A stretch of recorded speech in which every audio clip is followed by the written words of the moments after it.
YCP ప్రభుత్వంపై TDP నేత కన్నా లక్ష్మీనారాయణ ఆగ్రహం వ్యక్తం చేశారు. వైసీపీ దొంగ ఓట్లతో ఆధారపడి గెలవాలని చూస్తోందంటూ విమర్శించారు. వైసీపీ ప్రభుత్వం 2 నెలల ముందే టెంట్లు ఎత్తివేసే పరిస్థితి ఏర్పడిందన్నారు. ఎన్నికల సమయంలో శాంతి భద్రతలు ఈసీ కంట్రోల్లోకి వెళుతుండటంతో వైసీపీ నేతలు గూండాలను పెట్టుకుని దాడులకు పాల్పడుతున్నారని కన్నా మండిపడ్డారు. 4 సంవత్సరాల 10 మాసం పాలన పూర్తయి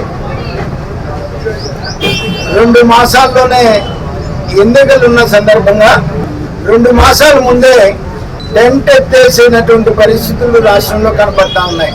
ఇసుక మీద, సారాయి మీద, మైనింగ్ మీద దొంగలు పడ్డారు. ఇప్పుడు 4.5 సంవత్సరాల క్రితమే.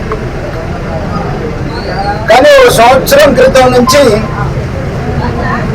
ఓటర్ లిస్ట్ మీద పడ్డారు దొంగలు. ఇంతకాలం పోలీస్ కేసులతో భయపెడుతూ వచ్చారు. ఇవాళ ఎన్నికల దగ్గరకు వస్తున్నాయి కాబట్టి గొప్ప ఎన్నికల కమిషనర్ కంట్రోల్లోకి శాంతి భద్రతలు, అడ్మినిస్ట్రేషన్ మొత్తం కూడా